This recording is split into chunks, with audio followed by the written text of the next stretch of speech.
Ini yang bisa hadir di tempat ini insya Allah adalah orang-orang yang sehat.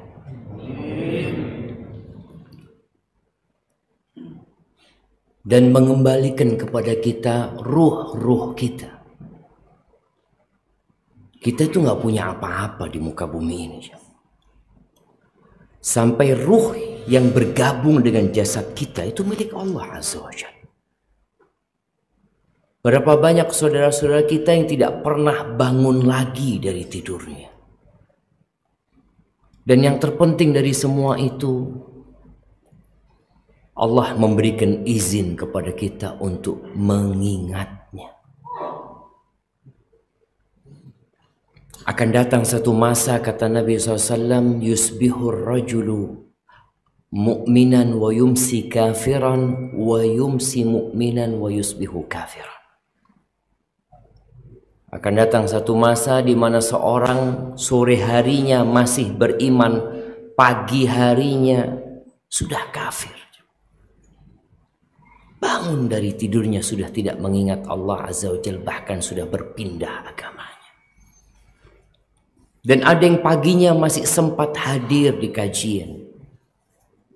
Bangun subuh, beribadah kepada Allah Azza wa Jalla, tapi sore harinya sudah melupakan Allah Jalla Jalla. Sudah kafir. Yabi'u dinahu bi'aradin minad dunya. Dia melakukan itu, menjual agamanya untuk mendapatkan sedikit kenikmatan dunia. Maka kita bersyukur kepada Allah Azza wa Jalla karena diberi kesempatan untuk mengingatnya pada pagi hari ini, dan semoga Allah mematikan kita di atas agamanya. Allahumma salli wa sallim wa zid wa barik wa an'im ala abdika wa rasulika habibina wa sayyidina Muhammadin wa ala alihi wa ashabihi ajma'in. Ya Allah, semoga salawat, salam, berkah dan nikmat senantiasa Engkau curahkan untuk hamba kekasih-Mu, untuk baginda Nabi kita Muhammad alaihi salatu wassalam, yang lewat jalan beliau kita mengenal Allah Jalla Jalla. Entah kalau Allah tidak mengutus nabinya, kita seperti apa? Mungkin sebagian kita masih menyembah berhala-berhala, patung, pepohonan, gunung, lautan. Maka jangan lupa untuk memperbanyak salawat buat Rasul Sallallahu Alaihi Wasallam. Untuk keluarga beliau, untuk istri-istri beliau, untuk putra-putri beliau, dan untuk seluruh sahabat Nabi. Semoga Allah meridai kita bersama mereka. Amma ba'd, tahibati fillah. Banyak kejadian, baik itu yang menimpa diri kita atau menimpa kerabat kita, atau terjadi di negeri kita, yang kita merasa kok kayaknya kurang pas, kurang tepat buat kita. Bahkan terkadang ada perasaan berburuk sangka di dalam diri kita kepada Sang Pencipta. Kok bisa dia yang meninggal dunia? Kok bisa dia yang kena musibah? Kenapa ini bayi baru lahir? Ini bayi baru lahir. Kok sudah kena tumor? Kenapa? Kok bukan pelaku dosa, perampok, orang-orang yang zalim itu yang terkena musibah? Terkadang kita membaca berita seorang bocah yang diperkosa. Na'udzubillah min dzalik. Kenapa? Apa salah bocah tersebut? Ahibati fillah. Perasaan-perasaan seperti itu, prasangka-prasangka yang muncul itu disebabkan banyak hal. Di antaranya Kita nggak kenal sama Allah Azza wa Jalla. Yang kedua, kita tidak tahu kenapa kita berada di muka bumi ini. Tadi imam kita di rakaat pertama membaca akhir surat Al-Hasyr. Di 3 ayat terakhir itu, bukan di 3 ayat terakhir, semua yang dibaca sebenarnya mengandung ilmu tentang Allah Azza wa Jalla. Allah mengenalkan dirinya kepada kita. Huwallahu alladzi la ilaha illahu alimul ghaibi wasyahada huwar rahmanur rahim. Itu Allah jemaah. Tiada yang berhak disembah melainkan hanya Allah semata. Alimul ghaibi wasyahada. Dia maha tahu dengan yang gaib dan nyata. Kita ini ilmu kita hanya dengan yang nyata, bahkan penuh dengan keterbatasan. Kita nggak tahu dengan yang ada di balik sana. Kita nggak tahu dengan apa yang akan terjadi dengan motor kita nanti di sana yang kita parkir. Tapi Allah tahu. Dan Allah tutup ayat ini dengan mengatakan Huwar Rahmanur Rahim. Allah tuh maha pengasih, maha penyayang. Sehingga kita perlu tahu apapun yang menimpa kita, apapun yang terjadi di negeri kita. Semeru yang batuk-batuk, yang kemudian menyebabkan negeri ini bingung. Semua orang datang ke sana membawa donasi untuk membantu saudara-saudara kita yang terkena bencana di sana. Itu tanda rahmat Allah Azza wa Jalla. Allah itu Ar-Rahman Ar-Rahim. Kemudian huwallahu alladzi la ilaha illa huwal malik al-quddus as-salam al-mu'min al-muhaimin al-aziz al-jabbar al-mutakabbir. Itu nama-nama Allah. Subhanallah amma yusyrikun. Orang pada menyekutukan Allah Azza wa Jalla, nggak kenal sama Allah. Berapa banyak kita melihat manusia-manusia yang masih menghambakan diri mencari rizki di lereng-lereng gunung, di tempat-tempat bersemedi, di tempat-tempat keramat. Kemana engkau cari rizki? Kepada siapa engkau memohon rizki? Mungkin kau merasa sulit ekonominya, ada permasalahan yang menimpamu. Kemana Allah Azza wa Jalla? Sebagian kita nggak kenal sama Allah. Wallahul khaliq al-bari al-musawwir. Allah yang menciptakan, Allah yang mengadakan, Allah yang membuat rupa. Lahul asmaul husna. Bagi Allah itu semua nama-nama yang indah itu hanya milik Allah Jalla Jalaluh. Yusabbihu lahu ma fis samawati wal ardh. Bayangin, semua yang di langit dan di bumi itu bertasbih, menyucikan Allah. Tapi sebagian manusia malah berburuk sangka sama Allah. Merasa takdir Allah nggak tepat buat dia. Kenapa dia terkena hal ini? Apa salah dia? Apa dosa dia? Yusabbihu lahu. Bayangin, burung-burung bertasbih untuk Allah Azza wa Jalla. Mereka lebih kenal kepada Allah daripada kita. Ikan-ikan di lautan bertasbih. Semut-semut di lubangnya bertasbih, menyucikan Allah Azza wa Jalla. Yusabbihu lahu ma fis samawati wal ardh wa huwal azizul hakim. Dan Allah maha perkasa dan maha hikmat, bijaksana. Maka tatkala kita hendak berbincang tentang hikmah dari musibah. Hampir semua yang ada di tempat ini punya masalah.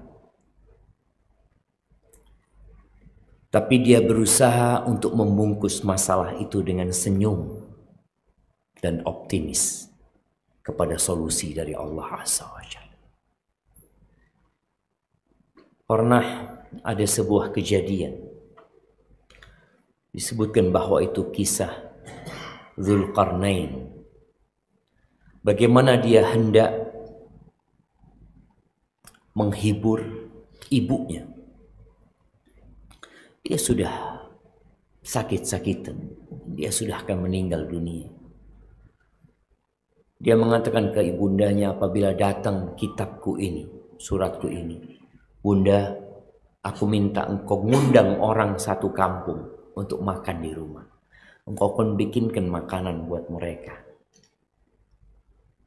Tapi sebelum mereka mengkonsumsi makanan tersebut, Bunda baca suratku ini, sampaikan kepada mereka bahwa anakku berpesan, yang boleh makan di tempat ini hanya yang tidak punya masalah dalam hidupnya. Dan ternyata satu kampung itu nggak ada yang makan, jemaah. Kita semua punya masalah. Tapi kita tahu Allah itu Ar-Rahman Ar-Rahim. Allah itu Maha Pengasih, Maha Penyayang. Yang terkadang kita lupa dengan kasih sayang Allah. Kita lupa dengan banyaknya nikmat yang Allah berikan. Kita fokus kepada musibah yang menimpa kita. Sampai tatkala ada seorang yang mengeluh kepada seorang alim ulama tentang masalahnya, seakan-akan dia mengeluhkan Allah kepada makhluk ciptaan. Maka alim ulama ini mengatakan, engkau punya masalah? Iya. Engkau lihat kedua matamu, ada masalah? Gimana kalau Allah mengambil kedua matamu kemudian kau menjadi buta? Engkau punya dua kaki, engkau bisa berjalan dengannya. Bagaimana kalau Allah Jalla Jalla mengambil kedua kakimu sehingga engkau lumpuh dan tidak bisa jalan? Lalu dia sebutkan nikmat-nikmat yang Allah berikan yang ada pada tubuhnya, yang sering kita lupa dengan nikmat itu. Orang ini baru sadar, Allah tuh maha baik sama engkau. Engkau yang tidak tahu diri. Wallahi sayang. Kita tuh kalau sering ngeluh karena kita lupa dengan nikmat yang Allah berikan. Makanya kita disuruh melihat kepada yang di bawah kita, agar kita terus bersyukur dan tidak berhenti mengatakan Alhamdulillahirabbil alamin. Bayangin, kita mau susah, kita mau tertimpa, kita mau jatuh tertimpa tangga, musibah silih berganti yang menimpa kita. Salat kita tidak pernah berubah. Kita tetap wajib mengatakan Alhamdulillahirabbil alamin. Karena kita tidak pernah lepas dari nikmat yang Allah berikan. Enggak pernah. Wallahi jemaah, kalau sedetik kita lepas dari rahmat Allah, binasa kita.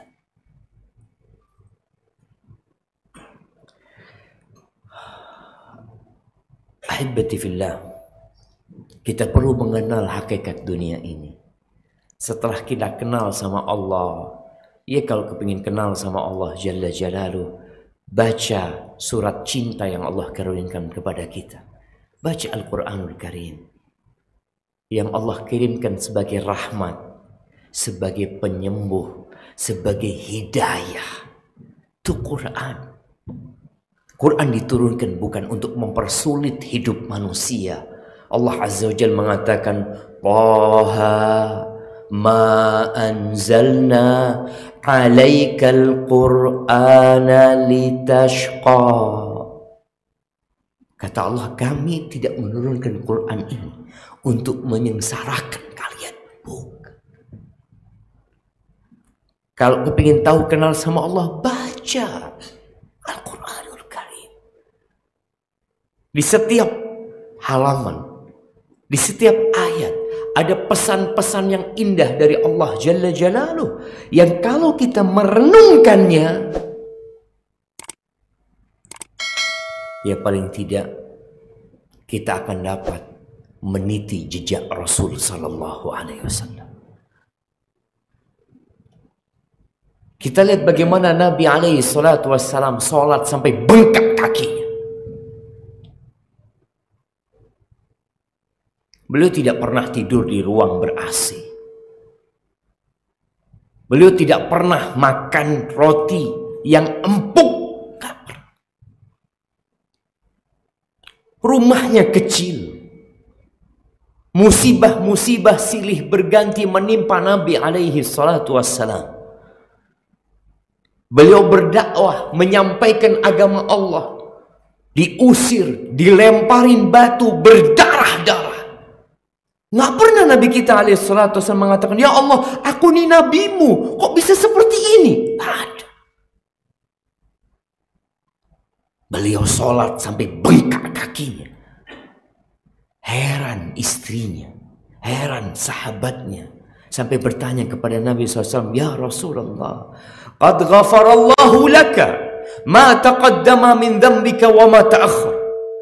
Udah selesai urusannya ya Rasulullah. Dosa-dosamu yang lalu, yang akan datang sudah diampuni. Terus kenapa bisa seperti ini? Afala akun abdan syakura. Apakah nggak pantas aku untuk menjadi hamba yang bersyukur kepada Allah Azza wa Jalla? Seringkali di rumahnya nggak ada makanan Nabi kita alaihi salatu wassalam. Tanya kepada istrinya, ada sesuatu yang bisa dimakan? Kata istri, nggak ada. Kata Nabi alaihi salatu wassalam, "Idzan ana shaim." Kalau gitu hari ini aku puasa. Bayangin ya, Rasul SAW hidup seperti itu, meninggal dunia alaihi salatu wassalam dalam kondisi baju besinya digadaikan untuk makan, digadaikan untuk beli gandum. Lalu kita banyak mengeluh dengan kondisi kita.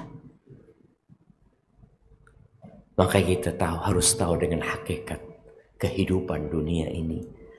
Kalau kita diciptakan bukan untuk bersenang-senang, bukan. Kita diciptakan untuk mengabdi kepada Allah Azza wa Jalla. Dulu kita nggak ada jemaah.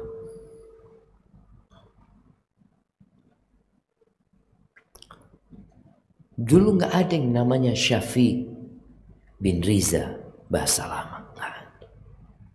Riza dulu juga nggak ada. Terus kita jadi ada. Untuk apa? Untuk menguji siapa di antara kalian yang paling baik amalan. Alladzi khalaqal mauta wal hayat.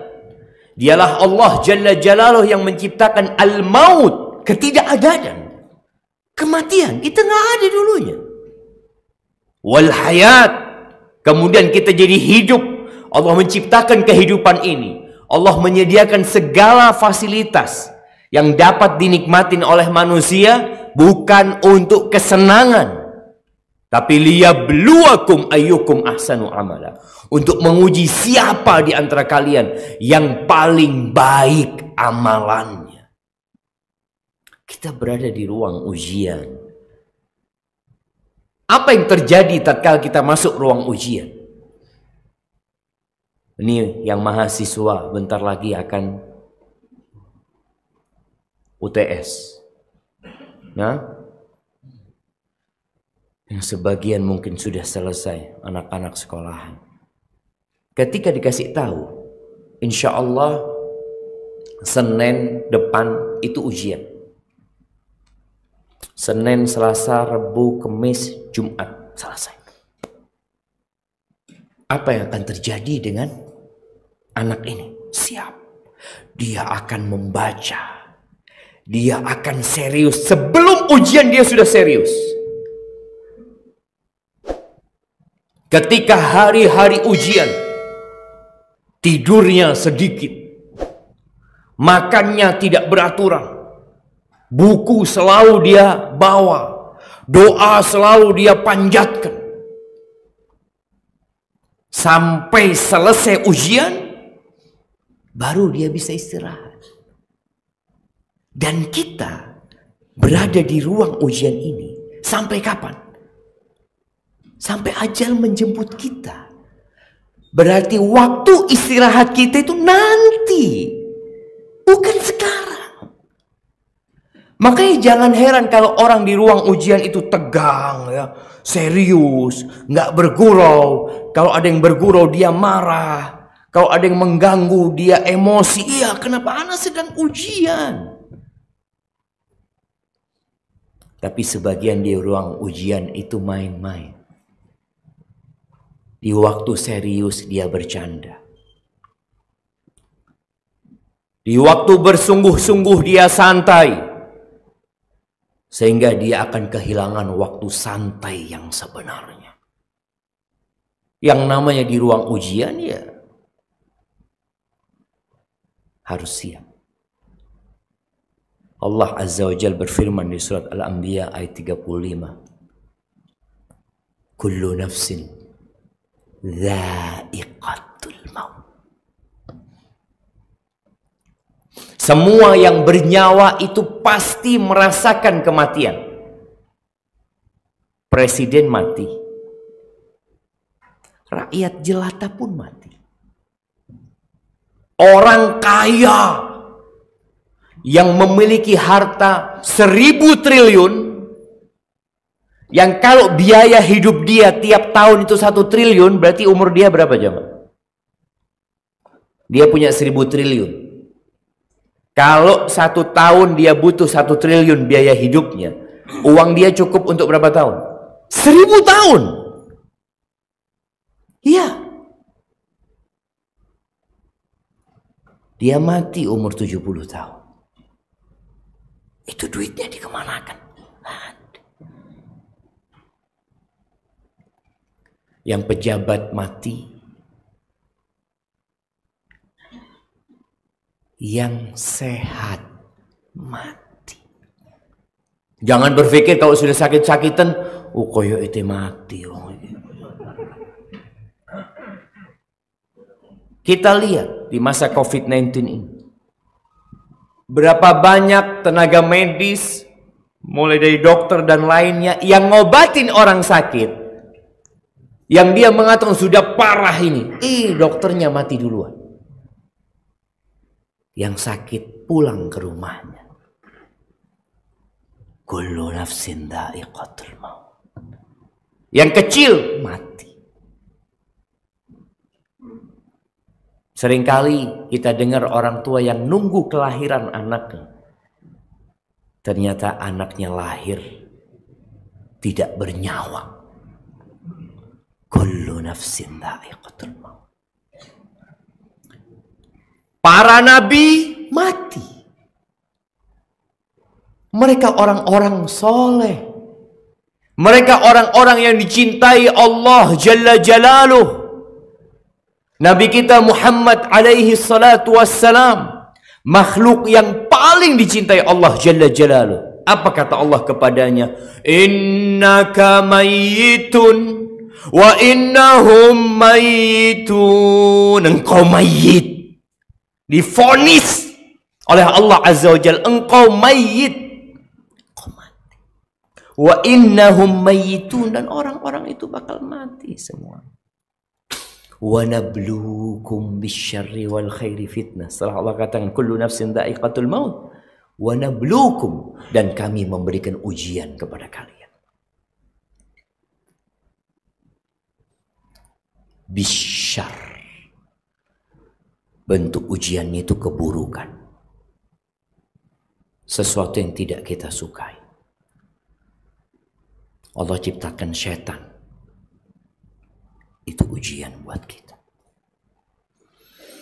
Allah ciptakan berbagai macam kesenangan di dunia ini yang juga ujian.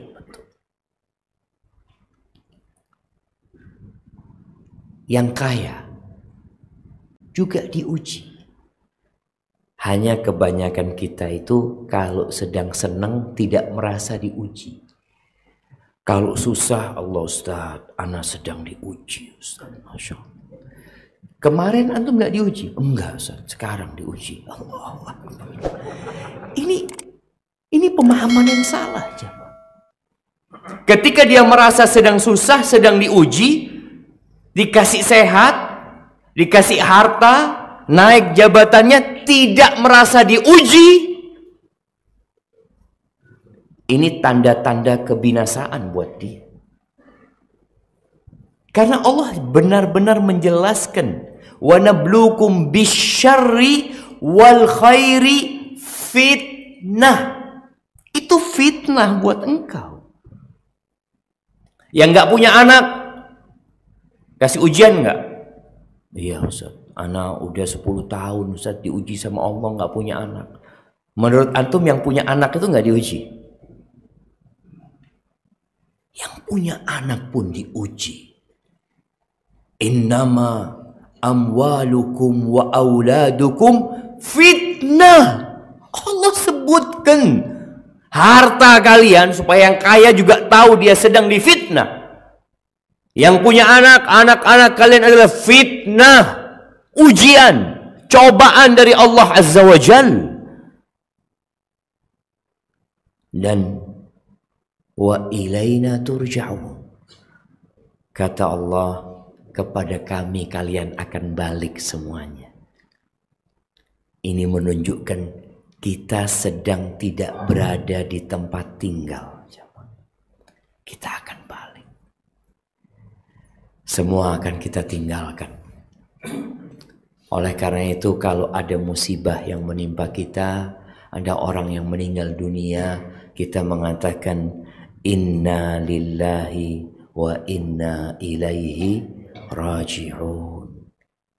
Kami itu milik Allah. Padahal yang mati anaknya, yang mati bapaknya. Tapi kita mengatakan kami milik Allah, bukan dia milik Allah. Cuma banyak kita mengatakan inna lillahi wa inna ilaihi raji'un, nggak tahu artinya.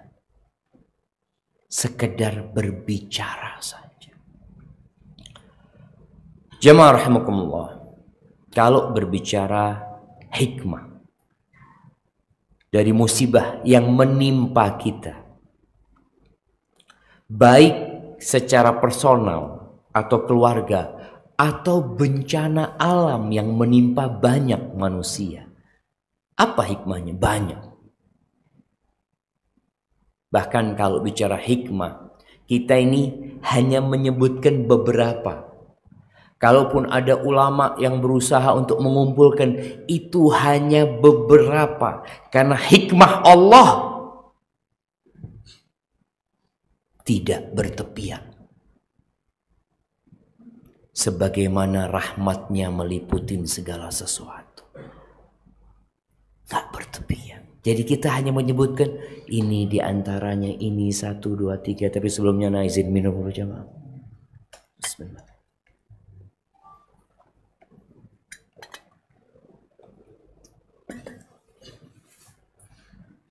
Ada yang salah air ini jemaah.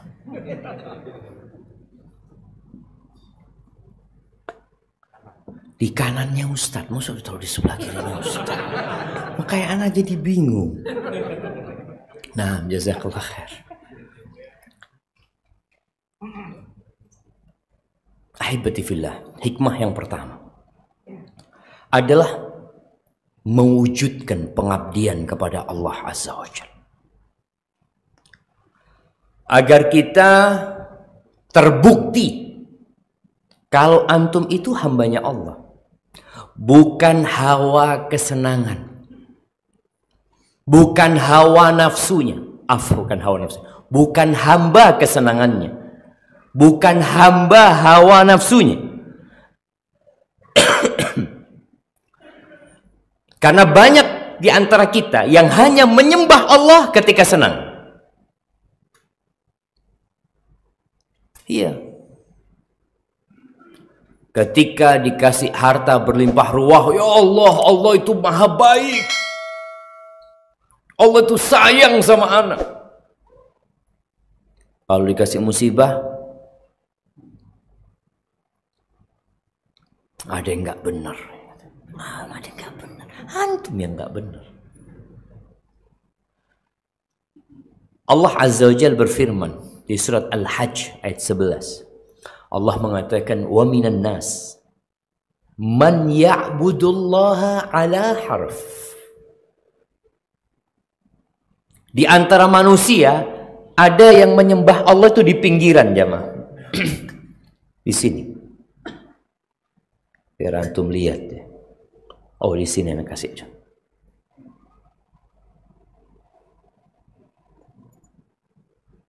Antum lihat ya.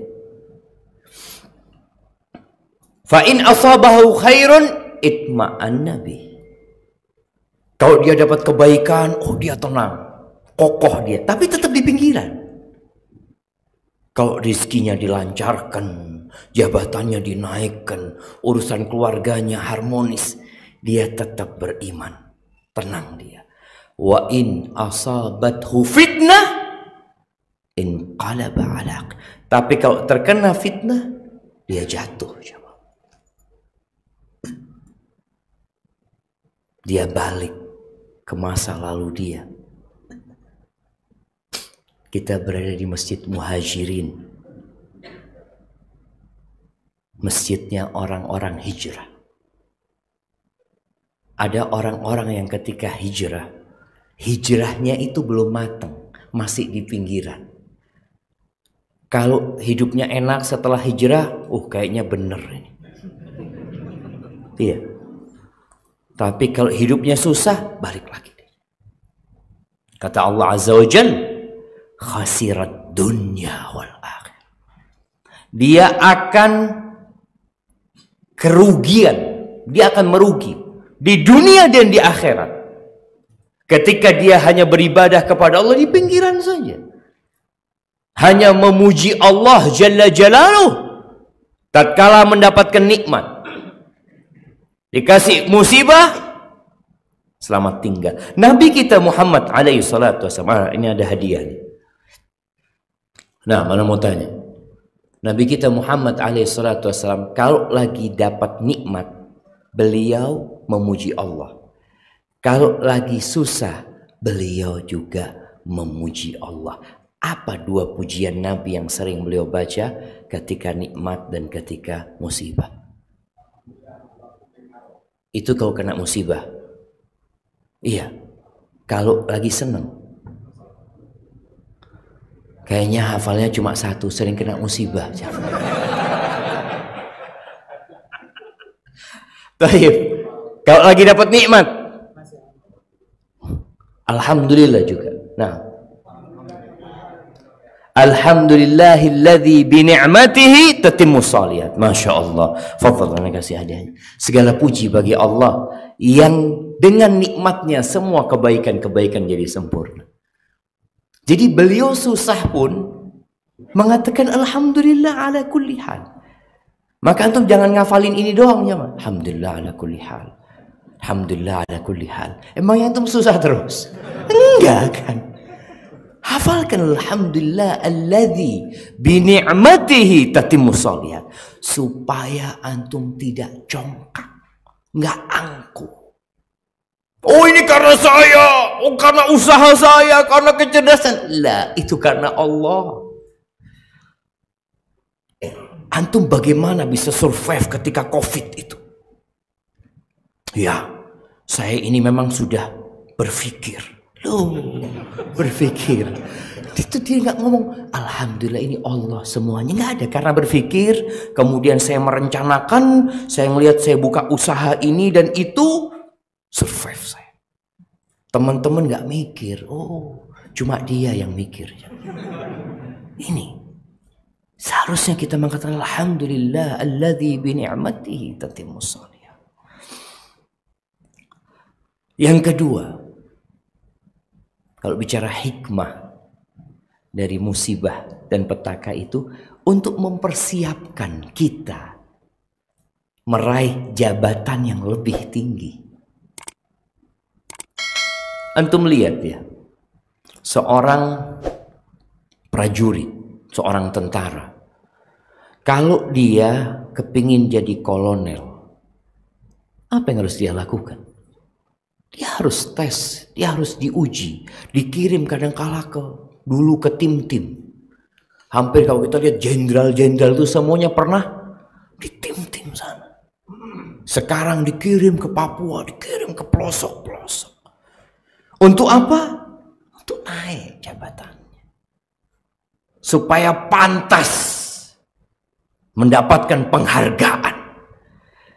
Jadi ketika antum terkena musibah, antum harus berbaik sangka sama Allah. Oh ini, insya Allah aku akan dikasih sesuatu sama Allah Azza wa Jalla. Agar aku pantas mendapatkan sesuatu yang lebih. Nabi Yusuf alaihissalam. Gimana Nabi Yusuf ini jamaah? Nabi dikasih ujian di rumahnya sendiri. Yang mendolimin beliau itu siapa? Kakak-kakaknya jamaah. Ada yang mengatakan kalau dizolimin orang lain itu ana masih tahan Ustaz. Tapi kalau yang mendolimin dulur dewi Ustaz, loro hati Ustaz. Wa dhulmu dhawil qurba ashaddu madadatan 'ala an-nafsi min waq'il husamil muhannati. Kezaliman yang dilakukan kerabat itu lebih menyakitkan daripada tebasan pedang India. Sakit. Dan itu Allah berikan kepada Nabi Yusuf alaihissalam. Dipisahkan dari orang tuanya.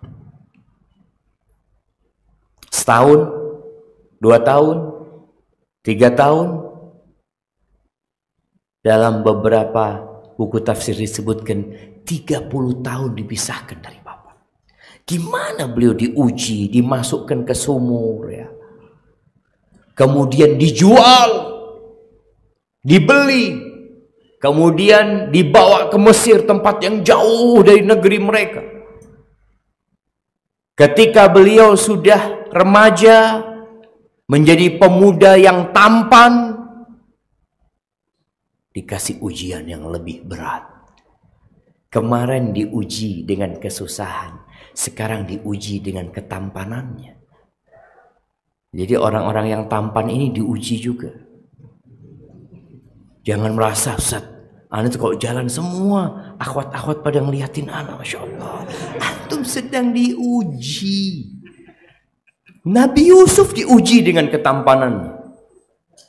Sebagian orang berpikir ketampanan ini manfaat buat antum. Bisa jadi bala buat antum. Dan itu yang terjadi. Bagaimana Imra'atul Aziz diuji dengan tadi istrinya. Ya, orang yang merawat dia di rumah tersebut. Seorang wanita bangsawan, cantik. Di rumahnya berduaan, ditutup pintunya, semua ditutup. Nabi Yusuf dikatakan, hai talak, ayo. Mau kemana? Lari Nabi Yusuf jamaah. Antum kira-kira kalau ada yang ngajak antum, Mas, Reneo Mas, Insya Allah. Antum GR langsung jamaah, ya Allah, anak ini lari susah ternyata. Itu ujian. Artinya, setelah ujian dengan satu perempuan, diuji dengan perempuan-perempuan yang banyak. Bagaimana nih perempuan mengundang bangsawan-bangsawan ke rumahnya. Lalu menyuruh Nabi Yusuf keluar. Ketika Nabi Yusuf keluar, perempuan-perempuan itu di tangan mereka ada pisau. Mungkin mereka memegang buah yang hendak mereka potong. Ketika melihat Nabi Yusuf, faqatta'na aydiyahun. Mereka menyayat-nyayat tangan mereka, tidak sakit. Supaya antum tahu kenikmatan jiwa dengan sakit jasad ini, aduh, itu berbeda. Dia menyayat tangannya, tapi karena jiwanya seneng, melihat Nabi Yusuf berdarah-darah tangan mereka. Mereka mengatakan, ma hadza bashar, in hadza illa malakun karim. Ini bukan manusia ini. Ini malaikat ini, kata mereka. Subhanallah. Setelah itu perempuan ini mengatakan kepada yang disebutkan namanya Zulaikhah, ya, mengatakan kepada tamu-tamunya, kalian tahu dia bukan hanya tampan luarnya, tapi dia juga tampan jiwanya. Ini yang aku ajak, tapi dia nggak mau. Dia menunjukkan laki-laki ini bukan laki-laki mata keranjang, bukan. Dia menyebutkan hal itu. Kalau dia nggak nurut sama aku akan penjara dia. Allahu Akbar. Ujiannya dua. Antum gimana kalau dikasih dua ujian? Perempuan yang cantik atau masuk penjara? Aduh, ini pilihan yang sulit. Wallahi sahih, di penjara Nabi Yusuf. Artinya dia dapat kenikmatan. Ujian ini kenikmatan. Ini perempuan yang cantik yang mengajak dia. Ini ujian dari Allah Azza wa Jalla buat dia. Tapi penjara pun juga ujian. Nabi Yusuf mengatakan, Rabbi sijnu ahabbu ilayya Allah. Penjara lebih aku cintai daripada ajakan mereka. Di penjara bukan sebulan, 2 bulan. Bid'a sinin. Bid'a itu dari 3 sampai 10 sampai 9 kira-kira jamaah. Di penjara Nabi Yusuf. Ini Nabi jamaah. Setelah itu dikeluarkan untuk berada di jabatan yang tinggi Nabi Yusuf alaihissalam. Jadi antum kalau sedang dalam ujian, antum berbaik sangka, oh ini kayaknya memang harus seperti ini jalannya gitu. Karena orang kalau nggak paham, dia akan hidup menderita. Oh ya Ustaz ya, utang nggak lunas-lunas sampai sekarang. Astagfirullah. Ngelamar kerja di sana nggak diterima. Sudah bekerja di PHK. Allah itu maha tahu dengan apa yang dibutuhkan oleh antum. Ahibati fillah. Yang ketiga, ternyata musibah itu dapat menghapuskan dosa kita. Musibah yang menyakitkan buat kita itu dapat menghapuskan dosa kita. Loh Ustaz, anak ini sudah sholat malam terus Ustaz. Ini ada orang yang tidak merasa punya dosa. Maka dikasih musibah sama Allah Azza wa Jalla. Rasul sallallahu alaihi wasallam mengatakan, ma yazalul bala'u bil mu'mini wal mu'minati. Akan ada bala yang menimpa seorang laki-laki yang beriman, perempuan yang beriman. Fi nafsihi, di dirinya, wa waladihi wa malihi. Musibahnya kadangkala di dirinya, kadangkala di hartanya, kadangkala di anaknya, hatta yalqallah wa ma alaihi khati'ah. Yang nilai akhirnya orang ini berjumpa sama Allah nggak punya dosa. Maka ketika Nabi SAW membesuk seorang perempuan dari sahabatnya yang dia demam, menggigil dia jam. Nabi SAW mengatakan kepadanya, ya Umma Sa'ib, malaki tuzafzifin. Umma Sa'ib, kenapa engkau menggigil? Ada apa? Dia mengatakan, Al-humma ya Rasulullah, la barakallahu fiha. Ini ya Rasulullah, demam ya Rasulullah, semoga Allah tidak memberkahi demam ini. Dia mengatakan, semoga Allah tidak memberkahi demam ini. Kadang-kadang ada di antara kita kalau sakit itu menjelek-jelekan, memaki penyakit. Kata Nabi SAW, la tasubbil humma, jangan engkau maki demam ini, jangan. Kenapa? Karena dia akan memborong dosa-dosa manusia. Sebagaimana alatnya pandai besi itu membersihkan besi dari karat-karatnya. Maka jangan dicela. Ini Nabi menyebutkan sampai ada orang yang dikasih bala, ada balanya nggak pernah hilang, jemaah. Seperti orang ya yang kena penyakit dan dokter menvonis kayaknya dibawa mati penyakitnya. Orang yang kena stroke, ya terkadang dia bisa sembuh tapi nggak seperti dulu lagi. Jalannya susah. Orang yang kena kanker,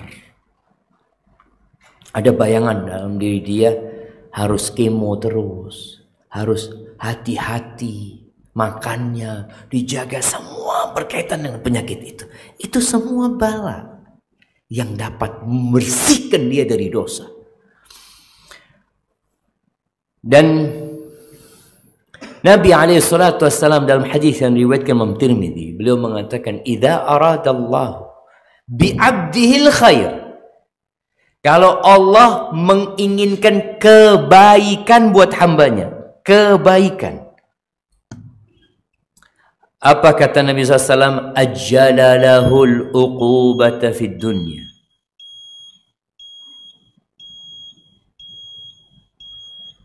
Kenapa dia jemaah? Ujian juga dari Allah itu, katanya, wis mari Ustaz, cukup Ustaz. Bismillah. Alhamdulillah. Jadi tanda Allah ingin kebaikan buat hambanya, ajjalalahul uqubata fid dunya. Allah segerakan hukuman buat dia di dunia. Jadi musibah yang menimpa pelaku dosa itu tanda Allah ingin kebaikan di dunia. Wa idza arada bi 'abdihi syarra amsaka anhu bi dzambihi hatta yuwafiya bihi yaumal qiyamah. Tapi kalau Allah menginginkan keburukan buat hambanya, dia melakukan dosa, dia berbuat kemaksiatan, dia orang jahat, orang zalim, tapi aman dari musibah. Kita kadang-kadang lihat, ini Ustaz orang sholat nggak pernah. Dia kan berpikir bagaimana orang yang zalim itu, kita memang mendoakan keburukan buat orang menzalimin kita, itu nggak apa-apa. Tapi kita kadang-kadang mikir, kok enggak kena musibah orang ini, jangan. Enggak mati-mati orang. Iya, Allah biarkan. Sampai kelak akan disempurnakan hukuman buat dia hari kiamat. Karena kalau hukuman di dunia, orang itu bisa sadar, jemaah.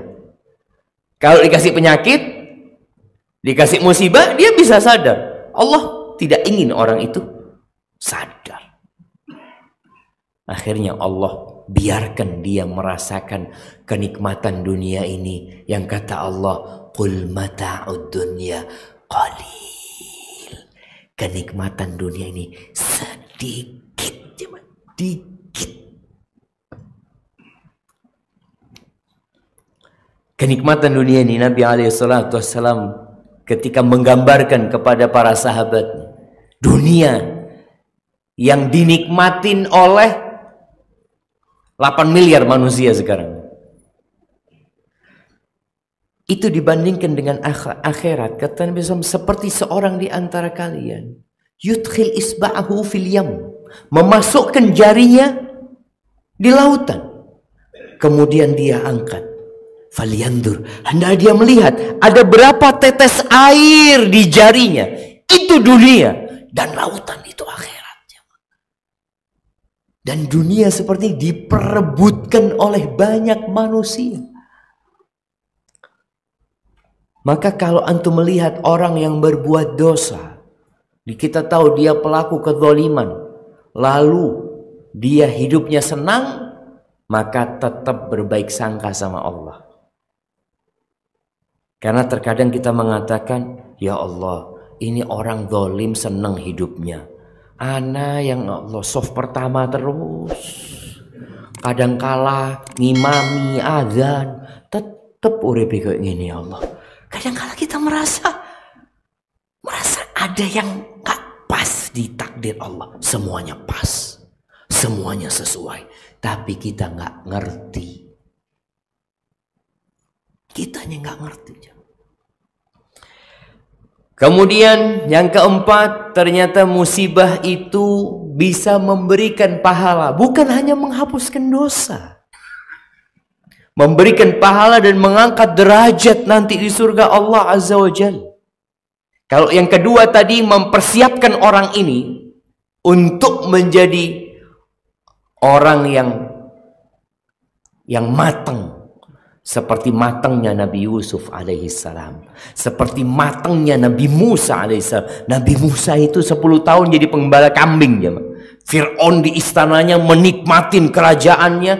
Menyembelih putra-putra Bani Israel. Nabi Musa 10 tahun mengembala kambing di sana. Tapi itu untuk mengangkat. Untuk mematangkan dia. Mendapatkan sesuatu yang berat untuk diemban. Kalau yang keempat ini dapat pahala dan diangkat derajatnya di sisi Allah Azza wa Jalla nanti di sana. Jadi sebenarnya pengangkatan derajat itu di dunia dan di akhirat. Tapi di akhirat yang lebih banyak lagi. Dalam hadis yang diriwayatkan Imam Muslim, Rasulullah sallallahu alaihi wasallam mengatakan, "Ma yusibul mu'min." Ma yusibul mu'min, bukan orang kafir ya. Apa saja yang menimpa orang beriman min syaukatin fama fauqaha illa rafa'ahu Allahu biha darajah au hatta anhu biha khatiyah.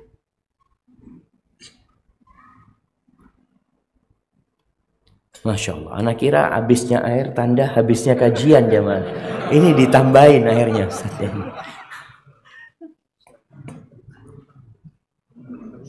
Baik. Apa saja yang menimpa orang beriman, duri atau yang lebih kecil atau yang lebih besar dari duri. Kadangkala kita bersihkan tangan kita, kuku kita, tahu-tahu kecucuk, sakit. Antum kalau kecucuk itu ingat sama dosa. Ya Allah, aku dosane hamba ya Allah. Astaghfirullah. Antum kadangkala jalan kesandung. Ingat banyak dosanya hamba ini ya Allah. Ini kan penghapus dosa dan pengangkat derajat. Tapi kadangkala kita kena duri lagi mau diangkat derajat anak sih. Iya memang bisa mengangkat derajat musibah itu. Tapi awalnya untuk menghapuskan dosa. Maka kata Nabi SAW, illa rafa'ahu Allahu biha darajah. Melainkan Allah akan mengangkat derajatnya atau Allah hapuskan dosanya. Jadi tergantung orangnya. Tergantung bagaimana kita.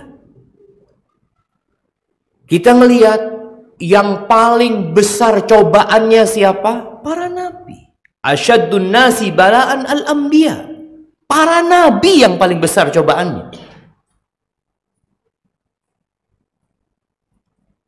Coba kita lihat. Nabi Nuh alaihissalam. Berapa tahun berdakwah jemaah? 950 tahun berdakwah. Yang ikut berapa? Ada yang mengatakan 70. Paling banyak 80 orang. Cuma segitu. Diuji sama istrinya. Diuji sama anaknya.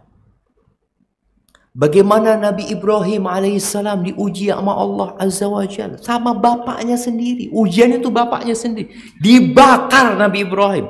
Bertahun-tahun minta anak. Belum dikasih sama Allah Azza wa Jalla. Diuji.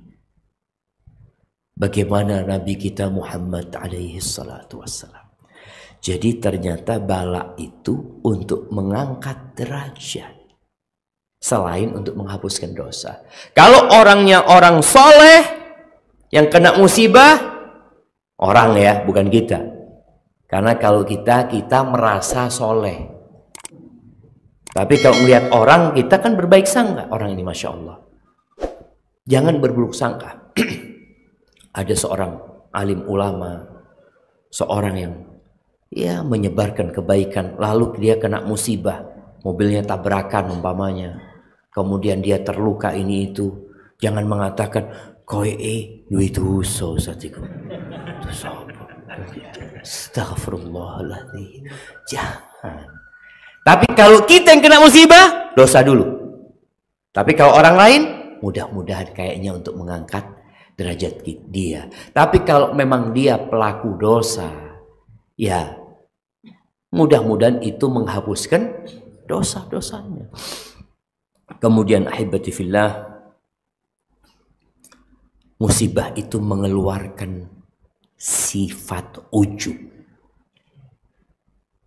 berbangga diri. Di situ ada pelajaran tauhid. Agar kita tahu kita makhluk yang lemah. Antum dikasih sama Allah sakit gigi. Antum cari orang yang dapat mengantarkan antum ke dokter gigi. Antum ke tempatnya dokter gigi, minta tolong dok, loro dok. Jadi tahu. Supaya kita nggak ujub. Allah Azza wa Jalla mengatakan wa khuliqal insanu dha'ifa. Manusia benar-benar diciptakan lemah. Ketika dia nggak pernah sakit, ketika dia nggak pernah susah, kadang-kala dia merasa besar, merasa kuat, dikasih tuh musibah. Supaya dia turun, lalu mengatakan ya Allah. Lalu dia minta sama Allah. Oleh karena itu ahibati fillah, di dalam semua musibah itu pasti ada hikmah. Tinggal bagaimana kita menata hati kita. Sebenarnya masih banyak, tapi karena ya ini bukan hari Sabtu, bukan hari Ahad ya, ini hari apa? Hari Selasa. Ini orang-orang pada mau berangkat kerja. Insya Allah mudah-mudahan kita bisa balik lagi ke Masjid Muhajirin ini. Karena kita ingin bersama orang-orang Muhajirin dan orang-orang Ansor kelak pada hari kiamat jamaah. Itu yang dapat Anda sampaikan. Kurang lebihnya mohon maaf. Yang benar dari Allah Jalla Jalaluh, yang salah dari diri Anda pribadi. Allah dan Rasul yang terbebaskan dari kesalahan itu. Masya Allah. Ada pertanyaan jamaah? Mana izinnya? Bismillah.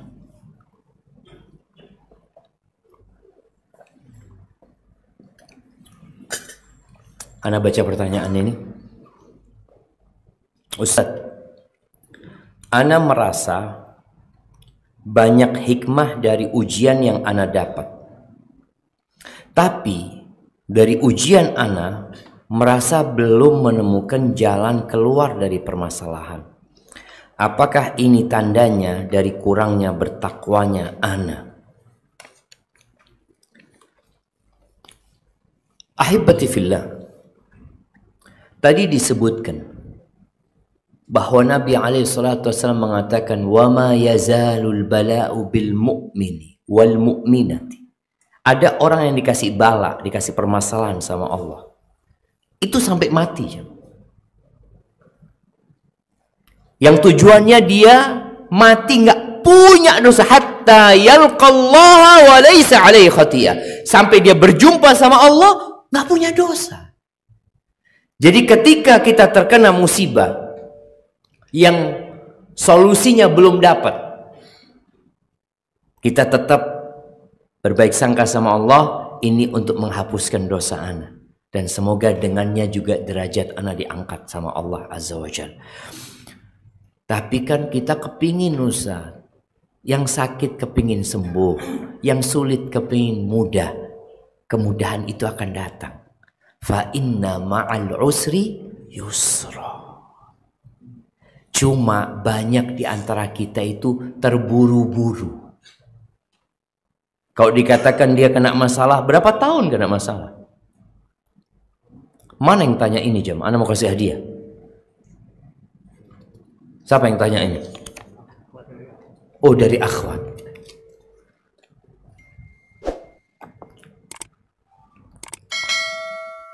Nabi Yakub alaihissalam itu nabi, punya masalah sama anak-anaknya, dan dia punya masalah besar, dipisahkan sama Nabi Yusuf alaihissalam. Yang dikatakan tadi hampir 30 tahun atau 30 tahun lebih dia berpisah dengan Nabi Yusuf. Dan beliau terus berbaik sangka sama Allah Azza wa Jalla, menanti solusi, yakin masa penantian itu adalah penghapusan dosa. Jadi antum terus perbaiki ketakwaan kita, perbaiki keimanan kita, dan yakin akan datang.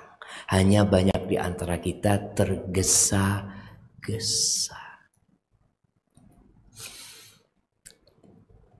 Wa kanal insanu ajula. Itu kata Allah, manusia itu orangnya tergesa-gesa. Ketika Nabi SAW di kota Mekah, berapa tahun beliau berdakwah di kota Mekah? 13 tahun. Dalam masa 13 tahun itu, sahabat hidup dalam tekanan. Bagaimana kisah Bilal bin Rabah, bagaimana Sumayyah akhirnya tewas dibunuh oleh majikan, bagaimana Khabbab bin Arad dipanggang oleh majikannya. Ada kejadian-kejadian yang sangat menyakitkan. Pernah kejadian diboikot Nabi SAW bersama Bani Hashim. Selama 3 tahun mereka hidup melarat, menderita, bahkan makan daun-daunan. Suatu saat ketika Nabi berada di naungan Ka'bah, beliau bersandar di sana. Tahu-tahu datang Khabbab bin Arad dan beberapa sahabat yang hidup dalam tekanan. Nggak main-main tekanan mereka, jemaah. Orang-orang kafir itu berusaha untuk mengeluarkan iman dari dada mereka. Mereka mengatakan, ya Rasulullah, ala tad'ullaha lana, ala tastansir lana. Wahai Rasulullah, kenapa engkau nggak berdoa minta sama Allah buat kita? Minta pertolongan kepada Allah buat kita. Karena udah hidup menderita para sahabat. Lalu Nabi duduk menjelaskan kepada mereka, laqad kana fi man kana qablakum. Kalian tahu, orang-orang sebelum kalian yang beriman kepada Allah, sebagian mereka itu ditanam di tanah, kemudian diletakkan minsyar, gergaji di kepalanya, fayunsyar, lalu digergaji pelan-pelan kepalanya itu dalam kondisi hidup, jemaah. Bagaimana gergaji itu kalau kita bayangin ya, melewatin kulit arinya sampai ke tulangnya, kemudian mulai dia bergerak, orang ini hidup, jemaah. Bagaimana kemudian darah itu muncrat dan otaknya mulai terus, jemaah, sampai terbelah menjadi 2, kata Nabi menjelaskan kepada sahabat. Wa ma yaruddu dzalika an dini. Dan itu tidak membuat mereka murtad dari agamanya. Dan sebagian mereka yumsyatu bi amsyatin min hadid. Ada yang disisir dengan sisir dari besi. Kita tahu sisir itu dari besi. Kemudian disisir dagingnya, tangannya disisir sehingga terkelupas antara daging, urat dari tulangnya. Wa ma yaruddu dzalika an dini. Dan itu tidak membuat dia murtad dari agamanya. Tetap dia berbaik sangka sama Allah Azza wa Jalla. Wa la yutimmanallahu hadzal amr. Allah akan menyempurnakan agama ini. Hatta yasirar rakib min Son'a ila Hadramut. Sampai nanti ada yang berjalan dari Son'a ke Hadramut, nggak takut kecuali kepada Allah. Dan mungkin dia takut kepada serigala-serigala yang akan menyerang domba-domba dia. Akan datang hari itu. Walakinnakum qaumun tasta'jilun. Tapi kata Nabi SAW, kalian orang yang terburu-buru. Maka yang sudah berusaha mencari solusi, Jangan terburu-buru. Yakin fa inna ma'al usri yusra. Mungkin belum selesai dosa kita dihapuskan. Belum selesai, ya sudah kita jalanin. Dan lihat kepada nikmat Allah yang lain. Yang tadi Ana sebutkan, kita lupa dengan nikmat mata kadangkala. Kita lupa dengan nikmat kedua kaki kita. Sebagian akhwat mungkin mengatakan, Ustadz, Ana sampai sekarang masih belum ada yang melamar Ustadz. Alhamdulillah. Bersyukur sama Allah. Ada perempuan-perempuan yang ujiannya diperkosa. Engkau bersyukur sama Allah. Selalu melihat kepada yang di bawah. Sehingga ya kita akan menghadapi musibah ini dengan santai. Di antara doa Nabi SAW yang beliau sering bacakan kepada para sahabat. Untuk para sahabatnya ya. Ketika bermajlis. Dan anak akan bacakan doa ini buat kita semua di sini.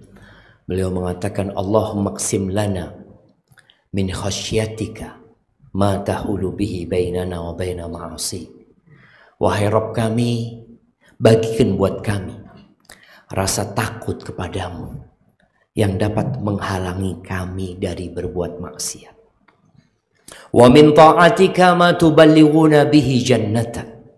Dan bagikan bagi kami ketaatan kepadamu, semangat beribadah, melakukan perbuatan yang perintahkan Allah, ma tuballighuna biha jannatak, yang dengannya engkau menyampaikan kami ke surgamu, wa minal yaqin ma tuhawwinu bihi alaina masaibat dunya, dan berikan kepada kami keyakinan ya Allah, yang dengannya musibah-musibah dunia jadi ringan buat kami.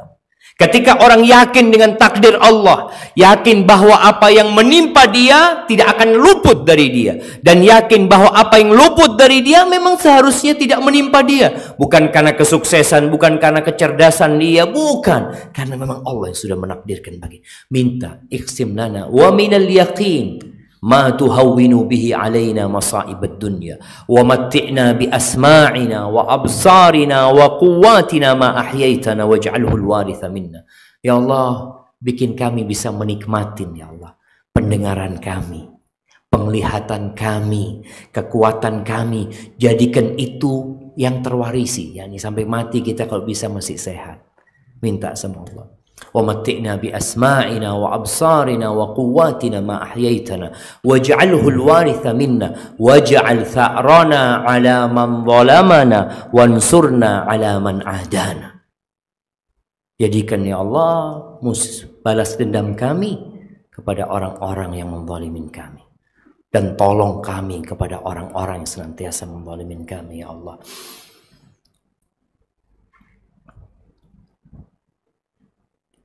Wala taj'alid dunya akbar hammina wala mablagha ilmina. Jangan jadikan dunia itu ambisi kami yang paling besar, puncak ilmu kami. Wala taj'alid dunya akbar hammina wala mablagha ilmina wala tusallit alaina man la yarhamuna. Dan jangan jadikan penguasa atas kami orang-orang yang tidak sayang sama kami ya Allah. Itu yang dapat Anda sampaikan, kurang lebihnya mohon maaf. Subhanakallahumma wa bihamdika asyhadu an la ilaha illa anta astaghfiruka wa atubu ilaik. Wassalamualaikum warahmatullahi wabarakatuh.